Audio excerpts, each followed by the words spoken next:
సినిమాల్లో ఓ హీరో పడవలో వెళ్తాడు, షిప్లో వెళ్తాడు, ఏమైనా చేస్తాడు, అవతల ఉన్న శత్రువులందరినీ కొట్టేస్తాడు, చంపేస్తాడు. ఆ తర్వాత అదంతా తీసుకొచ్చేసేసి తను అధికారం అంటే పోలీస్ అధికారి అయితే తీసుకొచ్చి సీజ్ చేస్తాడు. మీడియా అంతా ఉంటుంది. నిర్జీవితంలో ఇది సాధ్యమా అంటే ఒక డిప్యూటీ సీఎం హోదాలో ఉన్నటువంటి పవన్ కళ్యాణ్ అది దాంట్లో సగం సాధ్యం చేసి చూపించారు. ఒకటి రేషన్ బియ్యం. ప్రధానమైన సమస్య ఏంటంటే రేషన్ బియ్యం ఇచ్చినా జనం తినట్లేదు. 100కి 80% మంది తినరు. ఆ తినని బియ్యాన్ని వాళ్ళు అమ్ముతారు. అమ్మిన బియ్యాన్ని కొనుక్కుంటారు. ఆ కొనుక్కున్న వాళ్ళు విదేశాలకు ఎక్స్పోర్ట్ చేస్తారు. అది ఆఫ్రికా లాంటి దేశాల్లో 70 రూపాయలకి అమ్ముతారు.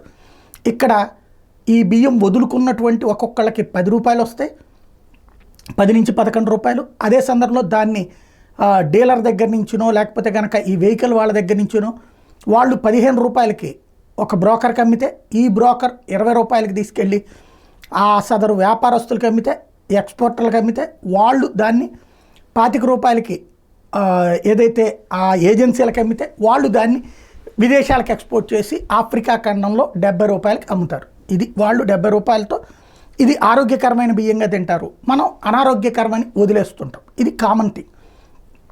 ఈ బియ్యాన్ని పెద్ద ఎత్తున అక్రమ రవాణా జరుగుతోంది అనేటటువంటిదే పవన్ కళ్యాణ్ మొదటి నుంచి చెప్పే. దాంట్లో జగన్మోహన్ రెడ్డో లేకపోతే వాళ్ళ ప్రభుత్వానికి సంబంధించిన నాయకులు ఉన్నారో ఇది అనేది.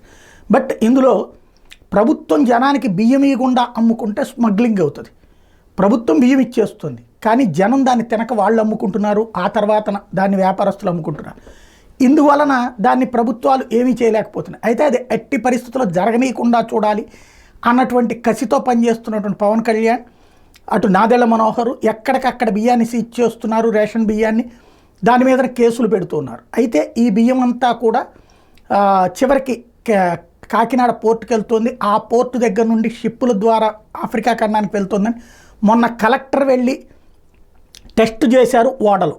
ఆ తర్వాత అంతకుముందు ఆయన ఈ అక్కడ ఉన్నటువంటి గోడౌన్లో సీజ్ చేస్తే నాదెళ్ల మనోహర్ వెళ్ళి ఆ సీజ్ చేసిన వాటికి బ్యాంక్ గ్యారంటీ ఇచ్చి పంపించేసినటువంటి పరిస్థితి మరొక వైపు ఉంది. ఆ పంపించిన బియ్యాన్ని కలెక్టర్ వెళ్ళి వెరిఫై చేసి అది రేషన్ బియ్యమేనని తేల్చారు.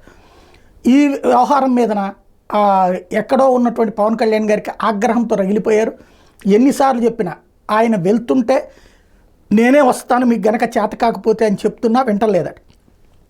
దాంతో ఇవాళ ఓ సినీ ఫక్కీలో స్వయంగా రంగంలోకి దిగి ఓ ప్రత్యేకంగా షిప్ వేసుకుని అక్కడికి వెళ్ళి మధ్యలో ఉన్నటువంటి అంటే ప్రత్యేక బోట్లు వేసుకుని అక్కడికి వెళ్ళి స్టీమర్లు వేసుకుని వెళ్ళి షిప్లో తనిఖీ చేసి వచ్చారు. అది మీడియా మొత్తానికి ఎక్స్ప్లెయిన్ చేశారు. ఇదిగో ఇట్లా ఉంది బియ్యం అక్రమ రవాణా జరుగుతోందని. సినీ ఫక్కీలోనే జరిగింది. అదే సందర్భంలో ఇప్పుడు ఆ బియ్యాన్ని ఆల్రెడీ షిప్లో వెళ్ళిపోతున్నాయి ఇవి ఇట్లాగా. దీనికి ఏంటి, దీని మీద సిఐడి దర్యాప్తు చేయాలా, సిబిఐ దర్యాప్తు చేయాలా, ఏం చెయ్యాలి అన్నది పవన్ కళ్యాణ్ మాట. పవన్ కళ్యాణ్ సినీ ఫక్కీలో చేసినటువంటిది సేమ్ టైం జరుగుతున్నటువంటి విషయాన్ని ప్రజల దృష్టికి తీసుకురావడంలో సక్సెస్ అయ్యారు ఆయన.